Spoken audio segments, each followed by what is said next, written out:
Greetings, my dearest travelers. I know it's been quite a while since you've heard our mysterious howls in the night, but we are so excited and happy to inform you that we will be returning to you guys very soon.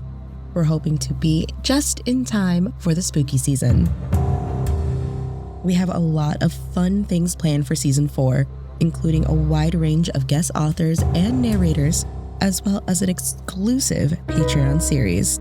We are excited to bring you this Patreon series this season, written by a very special guest. So you won't want to miss out on this, as it may tie into some secrets about the lore of the Morbid Forest. I wanted to keep this announcement very short and sweet, but as always, I can't leave you guys hanging. Today we are presenting you with the first episode of our friend's podcast, Ethics Town. Ethics Town is a cosmic horror podcast about philosophical conundrums in a weird small town. Listeners will follow January, a tired and wired ethics local, and Artemis, a young girl lost in the woods, as they try to unravel what exactly is going down in the town of Ethics now that the new mayor has taken office. Statistics and probability are exchanged for conspiracy theory logic as the pair try to explain weirder and weirder happenings. And without further ado, I present to you Ethics Town.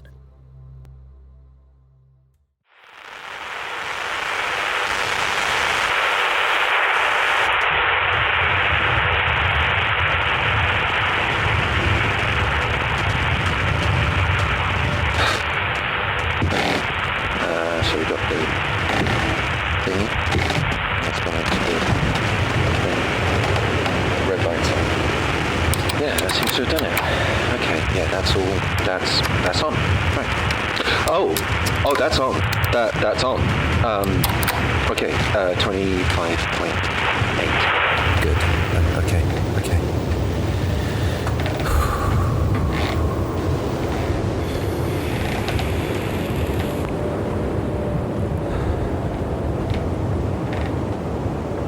This is a normal broadcast from a normal radio.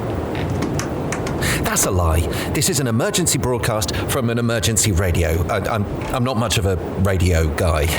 I did do theatre at high school, and I quite liked it. I mean, I always got so nervous on stage, though, so I did think that radio might be the better option. I'm not much of a radio guy, so expect technical difficulties.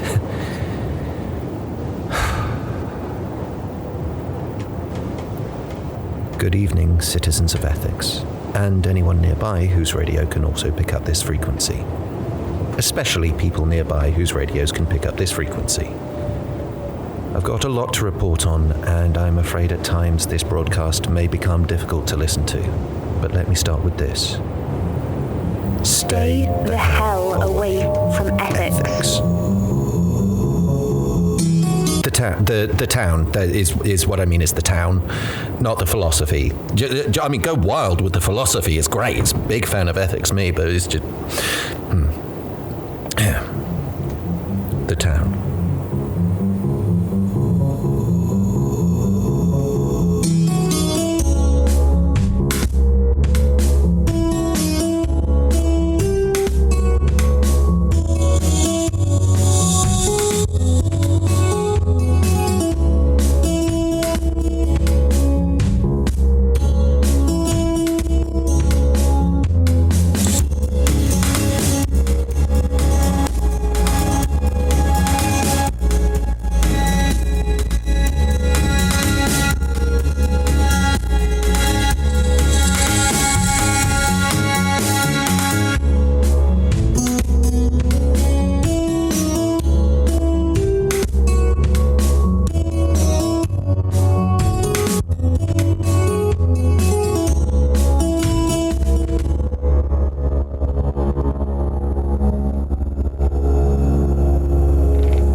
I'm sure you will remember the death of Ethics' last mayor. It was only 3 months ago. She was only 47 and it was so sudden, an aneurysm in her sleep. Sorry, this is relevant, I promise. Just, I need to tell the whole story or else it doesn't make sense. Sorry. Please keep listening. the town was sent into a scattered panic as we tried desperately to replace her. Of course, the town council stepped in the meantime to pick up her duties, but this town operating as it does, it was imperative she be replaced with the utmost haste. And so she was, though perhaps with a little too much haste. Ian Jacobs. This is a story about him. It seemed to be an ideal candidate. A small-time politician from a neighboring city, he was known for his level head and his ability to broker a compromise. Outside of work, he was notoriously a family man, and he was a good guy. Odd thing to say about a politician, I know, but he was just nice, affable, the kind of person you always thought would never make it in politics.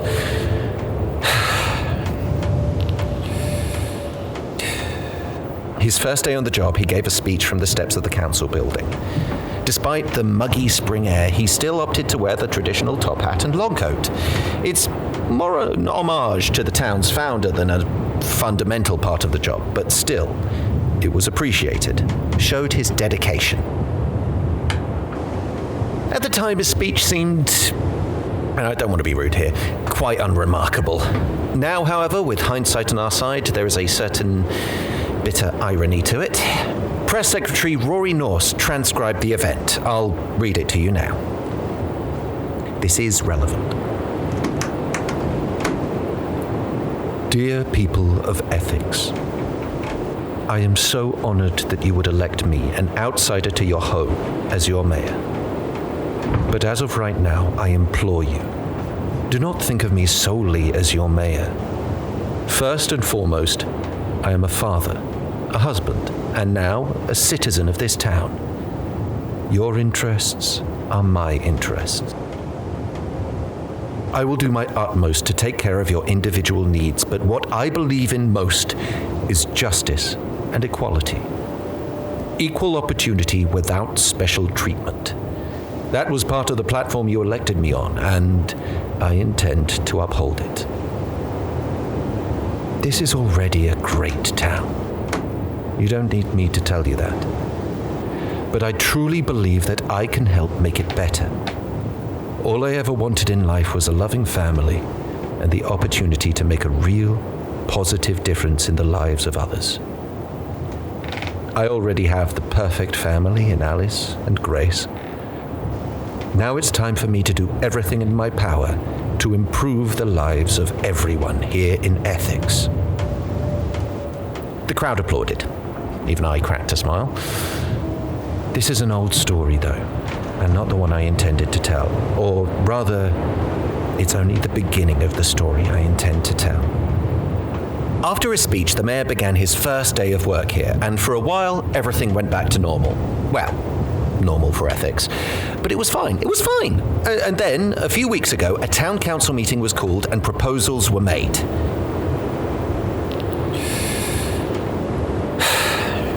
Dr. Clayton, a cardiothoracic surgeon at Ethics Hospital, proposed that... Okay, look, there's a real problem with organ donation here in Ethics.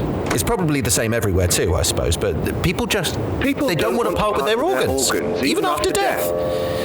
Even though they know that they won't feel a thing. Even though this non-act, this thing that they don't even need to participate in, will save lives.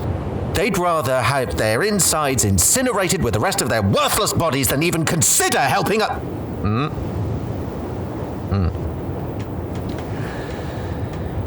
Sorry. I'm sorry.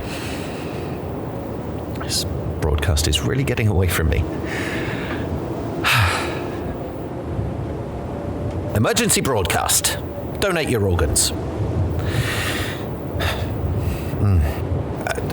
The doctor proposed that we be allowed to kill patients with healthy organs, provided their remains could be used to save multiple people on the organ donation list. It's awful, right? The council voted unanimously against the measure, though of course their vote has no actual merit. Thankfully, the mayor turned the proposal down, and in doing so endorsed a different principle. It is not ethical to kill a non-combatant civilian in order to save the lives of others. Utilitarianism works well enough as a general principle, but when it comes down to actual exchange of human life, I guess it's a different story. No one wants to be a murderer. No one wants to be a murderer. There was invasive media coverage of the event, as is the norm here. If you're local, you can see Mr. Crane at the library. He keeps an excellent archive of the town's history. If you're not local, don't come here. Unless you can help, then please do. But only if you can. But, okay, sorry, getting tongue-tied. Just need to finish telling you what happened. The mayor's first proposal day was considered a general success, and after a while, things died down. Just for a little bit. I think it's time we talk a little about the mayor's family. I'm a great believer in freedom of press, and this is an emergency, but I also believe in human decency. I don't think it's right to report mundane details of civilian lives. However, what I'm about to tell you has all been made public knowledge before, and is vital to the rest of my broadcast. Grace is the mayor's daughter. He's talked a lot in interviews about her, about how she was born with an incurable heart condition and how, despite this, she never gave up on anything. She wasn't meant to live past 10, and here she is, 14. She got 4 whole extra years of life before her heart gave in completely, at which point Dr. Clayton gave her 4 whole weeks on an AED.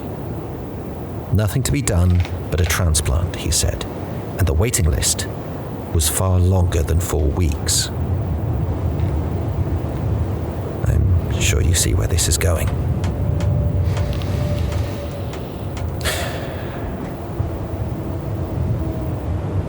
Everything I've espoused so far is common knowledge in ethics, but what I'm about to tell you now is, well, it's the emergency that I'm broadcasting about. I only know about this because I was there for some of it, and I know I shouldn't be telling anyone about this, and I know it might put me in danger in town, but I don't care. Someone has to know, someone who isn't me, someone who can help. Please help. The mayor returned to the council in a panic, hoping they could revise their decision. They were surprisingly unrattled by his change of heart, but informed him that once a decision was made, it stuck. Distraught, he returned to Grace's bedside. But not for long. As soon as Alice returned home to collect some of Grace's things, Ian headed straight to Dr. Clayton's office. He cried. The doctor smirked, papers were signed, and hands were shaken. The next day, 3 patients received the organs they had so desperately been awaiting, Grace included. This miraculous story, however, did not make front page news. What did instead was this. Woman found dead in Essex woods. The article went on to detail that she was, as of yet, unidentified, clearly from out of town, and that it appeared she had fallen and broken her neck whilst hiking in the woods. That's the story everyone in town heard. That's the story everyone believes is true. But here's what really happened. You can find anything on the internet. Bullets, a gun, a total lack of abandon. A person who has all 3. And you can ask this person to do whatever you like, provided you have the money. You could even ask them to kill an innocent woman, so you can steal her heart to save your daughter. So that's exactly what the mayor did. Or rather, in the cowardly fashion of a politician, that's what he got someone else to do for him. Ian Jacobs is a murderer. Not even of a patient, someone already struggling to cling to life, but a healthy adult, a stranger from outside of town. They promised it would be quick and painless. How can death, no matter how quick, ever be painless? There's that shooting pain of anxiety before the trigger is pulled. The fear so cold it freezes your blood to ice, holding you in place as the bullet rushes towards you. You don't have time to run, but you already know you're going to die. Then the physical pain. Tearing of skin and muscle as the bullet forces its way through. And then there's an eternity. Maybe a literal eternity, we'll never know. As you pass away. As you know you've been killed. And people have the nerve to say that's painless. They had to shoot her through the head to protect her heart. We think she was on a solo camping expedition up near the top of the valley, so there was no one to identify the body. They put her in the graveyard while it was still dark out. A gravestone is a pile of dirt.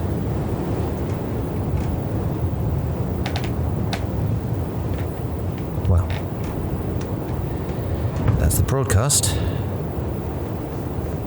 I hope you got that.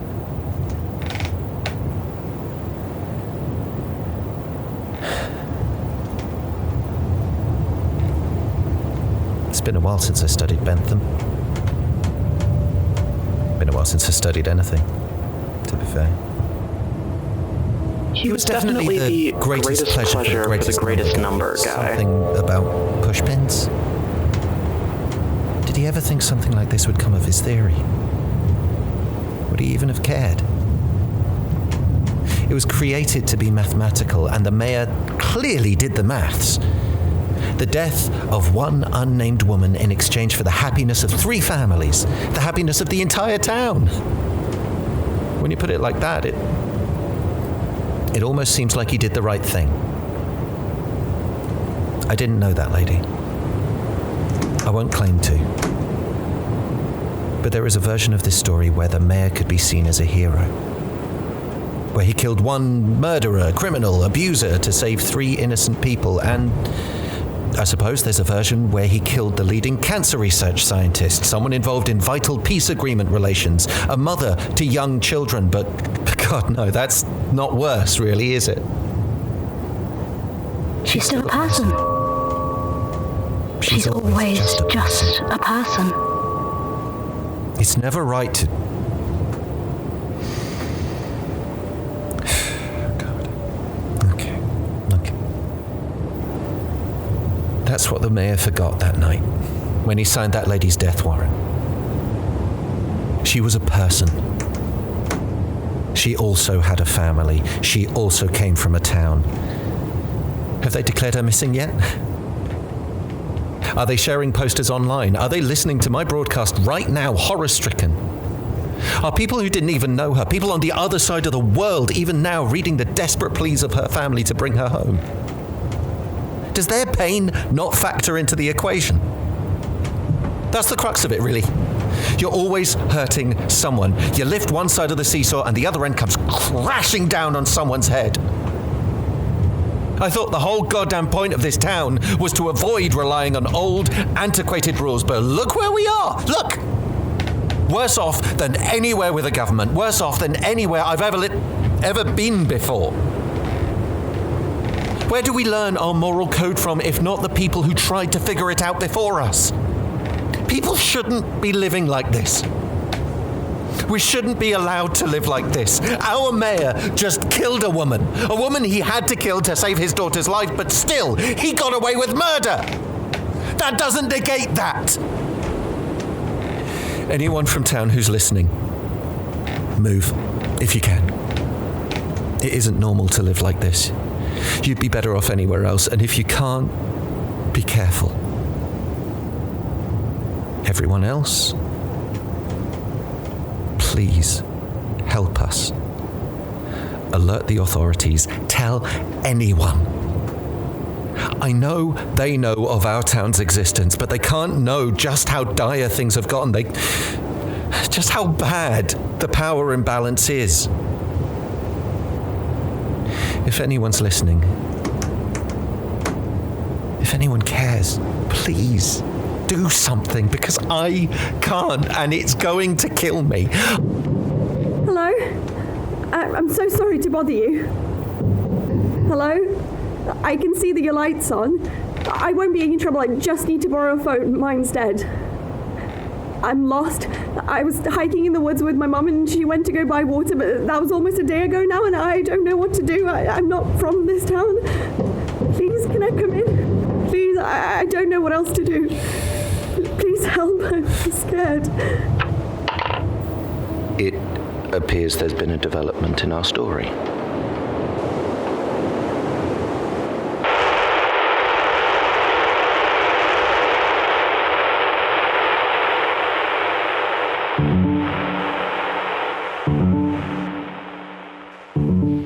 Town is a member of the Faustian Nonsense Network.